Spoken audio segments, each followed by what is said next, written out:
The Galactic Academy buzzed with chatter as students from all corners of the known universe mingled in the sprawling amphitheater. Among them were beings with crystalline bodies, gaseous entities floating in containment fields, and even sentient plants with bioluminescent tendrils. For these young learners, this was their first step toward understanding the intricate politics and histories of the galaxy. The topic for their semester was contentious and shrouded in mystery: humanity's exclusion from galactic warfare. Xy'lak, a lanky, multi-limbed student from the Andromeda cluster, adjusted their translator module and scanned the room. They were excited to delve into what they believed was a simple case of a primitive species being outclassed by superior civilizations.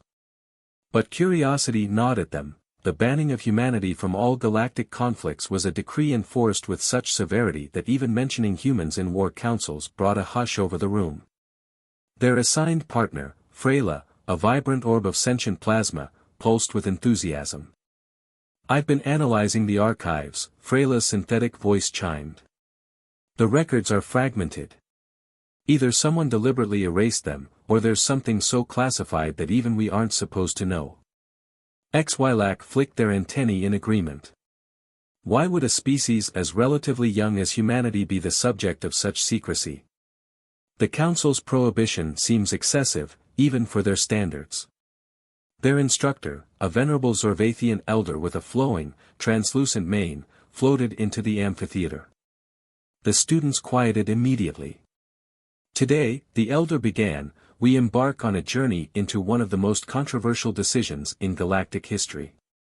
The exclusion of humanity from warfare has shaped interstellar diplomacy for centuries.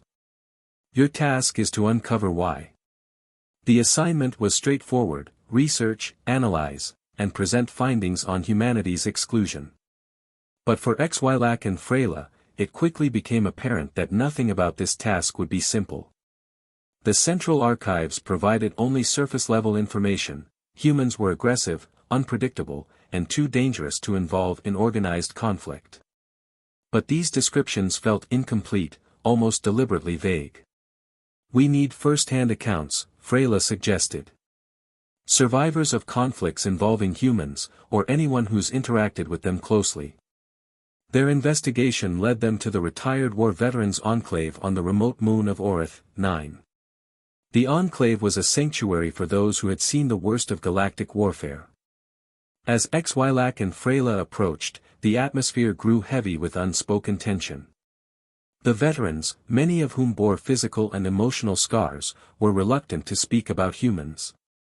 One veteran, a grizzled Thalaxian with cybernetic enhancements, finally broke the silence.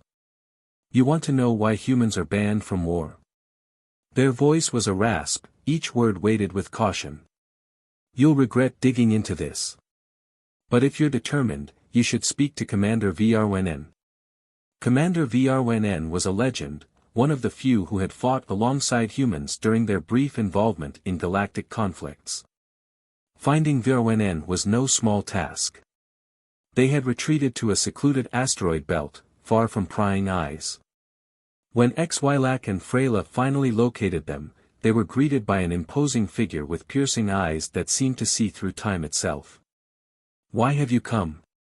Vrwenen's voice was steady but carried an undertone of warning. "We seek the truth about humanity's exclusion from warfare," Xy'lak explained. "The records are incomplete, and the veterans refuse to speak openly." "What makes humans so dangerous?" Vrwenen studied them for a long moment before sighing. "You're not the first to ask, but few are ready for the answer. Humans are dangerous not because of their weapons or technology, but because of their minds." Fraela pulsed with curiosity. "Their minds? Elaborate." Vrwenen gestured for them to sit. "Humans possess a unique psychological resilience. In the face of overwhelming odds, where most species would retreat or surrender, humans adapt. They innovate under pressure, turning weaknesses into strengths. But it's more than that. They have an uncanny ability to bond deeply with allies and, paradoxically, their enemies. They'll fight tooth and nail for what they believe in, but they'll also extend a hand to those they've defeated. It's disarming." Xy'lak tilted their head. That doesn't sound dangerous. If anything, it sounds admirable. Xy'lak's expression darkened. Admirable, yes. But in war, it's terrifying. I've seen humans rally broken armies, inspire civilians to take up arms, and turn the tide of battles that should have been impossible to win. They don't just fight wars, they change the very nature of conflict. And once unleashed, their methods spread like wildfire. Fraela's glow dimmed slightly. Is that why the council banned them? To prevent their strategies from influencing other species? Partly, Xy'lak admitted. But there's more. Humans have a capacity for destruction that goes beyond physical warfare. They can wage psychological battles that leave their enemies questioning everything they've ever known. Entire civilizations have crumbled, and not because of human weapons, but because of the ideas they introduced. The Council feared that if humans were allowed to participate in galactic warfare, the consequences would be irreversible.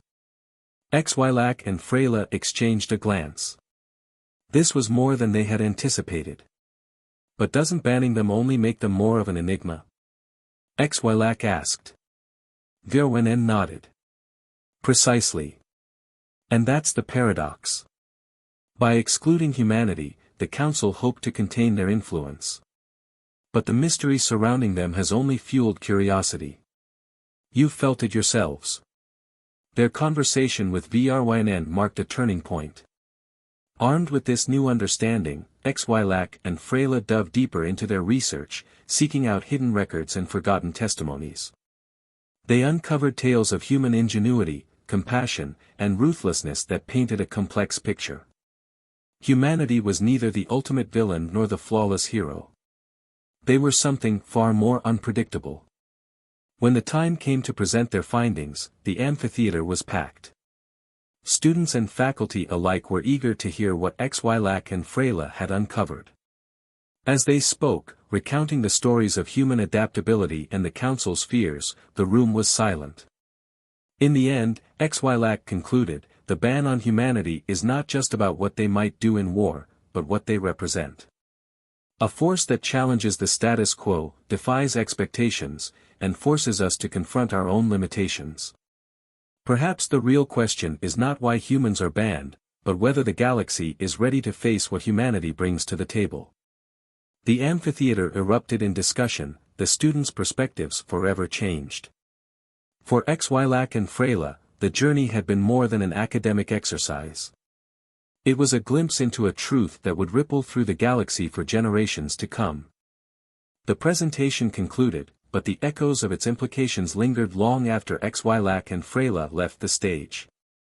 The pair watched from a quiet corner as clusters of students debated fiercely, their voices carrying a mixture of awe and unease. Fraela's glow shifted to a subdued hue. Do you think we've done the right thing? Pulling humanity's shadow out into the open like this? Xy'lak tapped their antennae thoughtfully.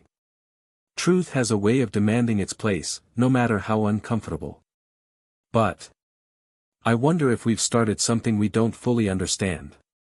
Their musings were interrupted by a soft chime from their communication devices.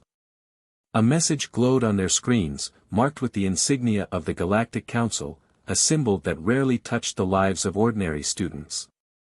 You are summoned to the council chambers immediately. The message was curt, devoid of explanation. Fraela's light flickered nervously. This can't be good. The council chambers were an imposing structure, carved from luminescent crystals that pulsed with ancient energy.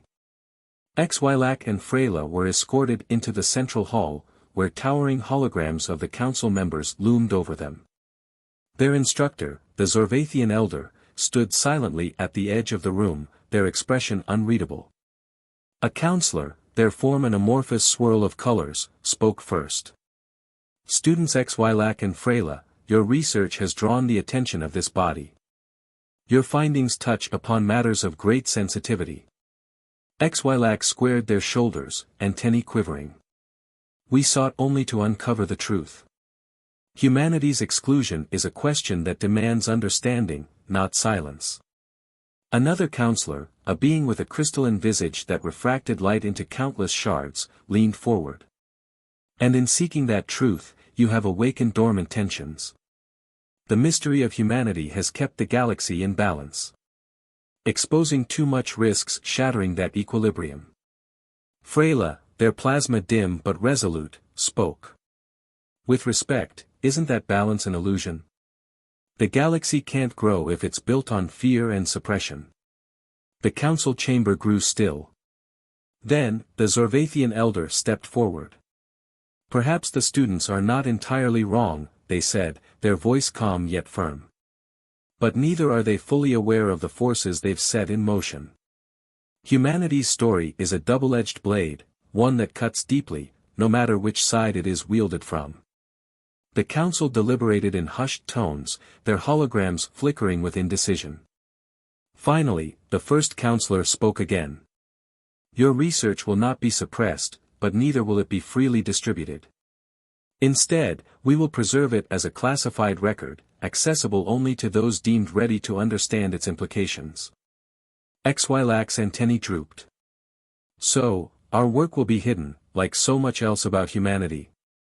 No, the Zorvathian elder interjected. It will be safeguarded, not hidden.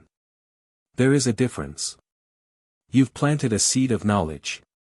When the galaxy is ready, it will grow. As Xy'lak and Fraela left the chambers, they felt a mix of frustration and hope. The truth about humanity remained elusive, tangled in layers of caution and fear. But they had lit a spark, a curiosity that would spread beyond them, to every corner of the galaxy where questions about humanity lingered. Years later, long after Xy'lak and Fraela had become renowned scholars, the Council's decree was revisited. The galaxy had evolved, and the question of humanity's place in it could no longer be ignored.